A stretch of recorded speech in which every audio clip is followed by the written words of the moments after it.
mengawali kegiatan belajar kita, mari kita berdoa. Tuhan Yesus, kami bersyukur untuk pemeliharaan Tuhan dalam kehidupan kami. Di saat ini kami akan belajar bersama dalam mata pelajaran pendidikan agama Kristen dan budi pekerti. Kami bermohon tuntunan Tuhan atas kami sehingga kami dapat mengikuti pembelajaran di saat ini dengan baik. Bahkan kami boleh mengaplikasikannya dalam kehidupan sebagai gereja. Ini kami yang berdoa dalam nama Tuhan Yesus. Amin. Anak yang dikasihi Tuhan, untuk hari ini kita akan belajar materi gereja sebagai umat Allah yang baru. Adapun tujuan pembelajaran yang hendak dicapai yaitu melalui model pembelajaran Discovery Learning, siswa kelas 9 dapat menghayati karya Allah dalam pertumbuhan gereja, menunjukkan sikap menghargai karya Allah dalam pertumbuhan gereja, menjelaskan pengertian gereja, membedakan gereja yang hanyalah gedung dengan gereja yang merupakan orangnya, menjelaskan mengapa gereja memiliki ciri-ciri yang khas sebagai kritik terhadap umat Yahudi pada masa Yesus, serta menyebutkan ciri-ciri tersebut, menjelaskan beberapa aspek pergumulan gereja di masa lampau dan masa kini, membuat kartu yang berisi tekad pribadi untuk menjadi gereja yang bersaksi. Anak-anak, saat ini silahkan kalian baca atau literasi lirik lagu dalam Kidung Jemaat nomor 257, Aku Gereja, Kau Pun Gereja. Anak-anak, boleh di-pause dulu videonya, baca dulu liriknya, baru kalian kembali melanjutkan videonya. Anak-anak, setelah kalian melakukan pada lirik lagu tadi, hal apakah yang kalian dapatkan dari lirik lagu Aku Gereja Kau Pun Gereja? Ya, benar. Dari lagu tersebut, kita semua pengikut Yesus yang ada di seluruh dunia merupakan gereja. Jelas mau menjelaskan bahwa gereja adalah orangnya, bukan pada gedungnya saja. Kita sebagai gereja harus membawa berita Injil kepada semua umat manusia. Anak-anak, berdasarkan literasi pada lirik lagu tadi, silahkan kalian bedakan gereja yang hanyalah gedung dengan gereja yang merupakan orangnya. Silahkan kalian pause dulu videonya dan menjawab pertanyaan ini di lembaran kerja kalian masing-masing. Selesai menjawab, baru kalian lanjutkan lagi videonya. Apakah arti gereja sesungguhnya? Kata gereja dalam bahasa Indonesia berasal dari sebuah kata dalam bahasa Portugis yaitu igreja, dalam bahasa Yunani eklesia, yang berasal dari dua kata yaitu ek dan klesia, yang artinya anggota-anggota gereja adalah orang-orang yang dipanggil untuk keluar dari lingkungannya, sanak keluarga dan kerabatnya, untuk menjadi bagian dari sebuah komunitas baru yang bernama gereja. Anak-anak, kita sebagai gereja harus bersaksi tentang Yesus Kristus di dunia ini. Kamu akan menjadi saksiku di Yerusalem, Yudea, Samaria, dan sampai ke ujung bumi. Gereja terpanggil melaksanakan amanat agung Kristus dalam Matius pasal 28 ayat 20. Beberapa aspek pergumulan gereja. Yang pertama, gereja yang terbuka. Gereja ini terdiri dari orang-orang dari berbagai daerah di seluruh dunia.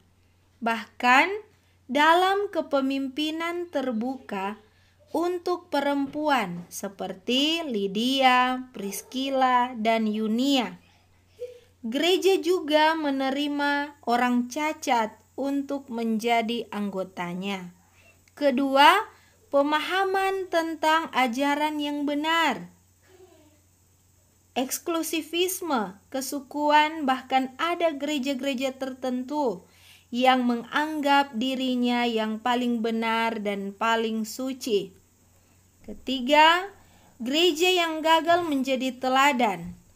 Kita sebagai gereja seringkali gagal mencerminkan siapa Yesus Kristus yang sesungguhnya kita kenal dan sembah.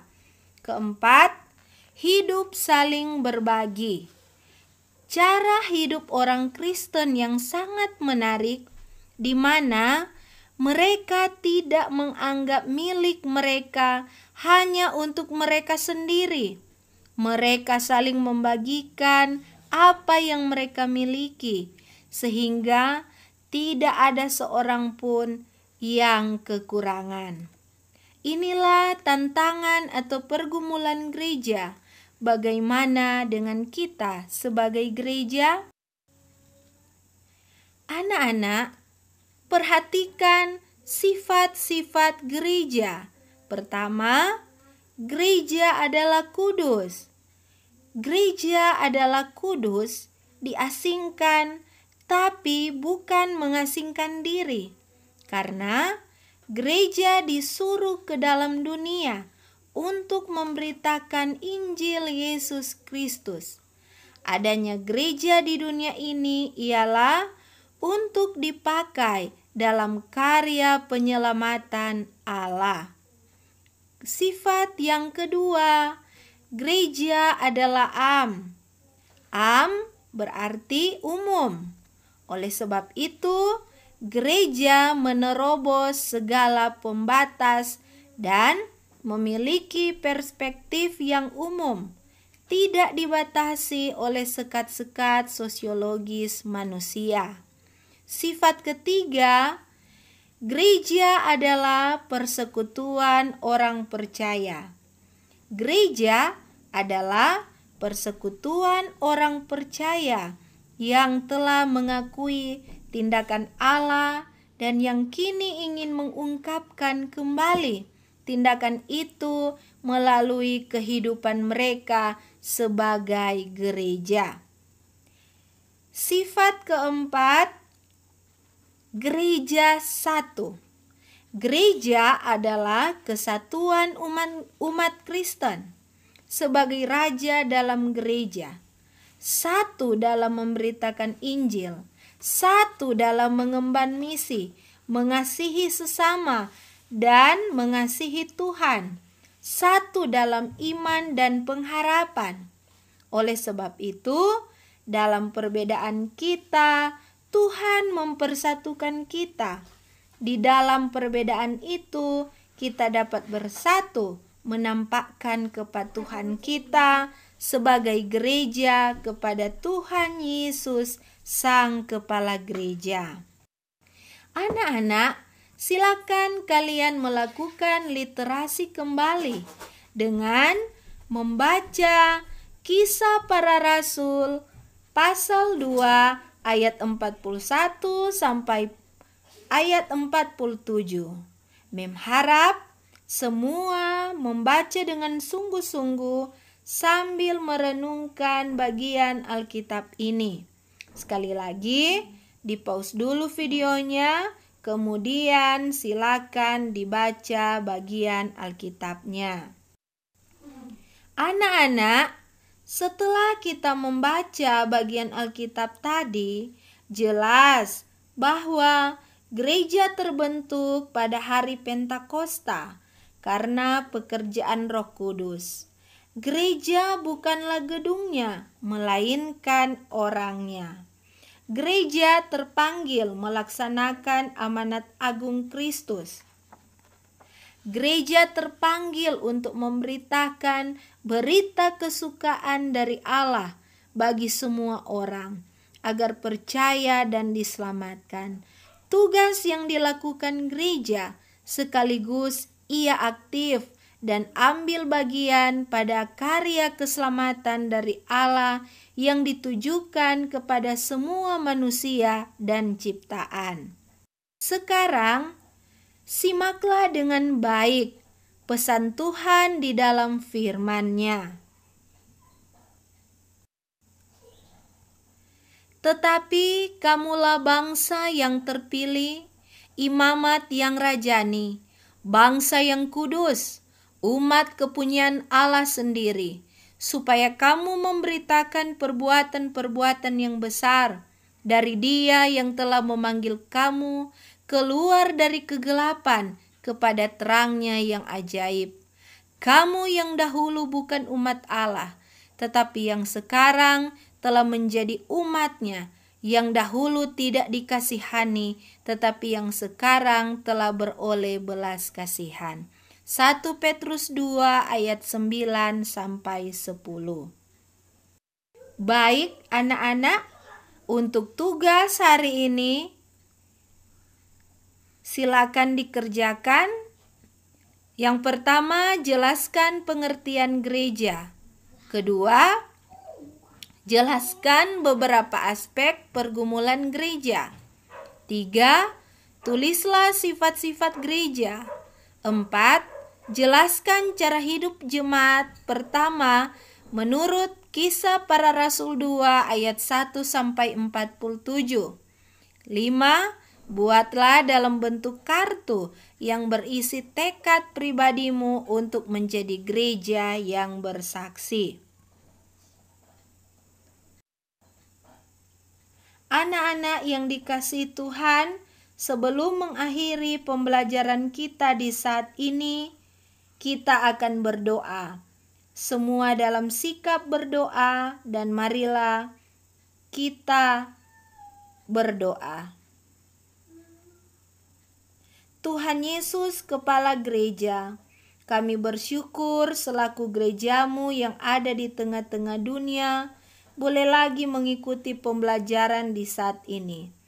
Kami bermohon Tuhan terus memampukan kami semua untuk memahami makna gereja yang sesungguhnya. Dalam nama Tuhan Yesus kami berdoa. Amin. Anak-anak yang dikasihi Tuhan, demikianlah pembelajaran kita di saat ini sudah selesai.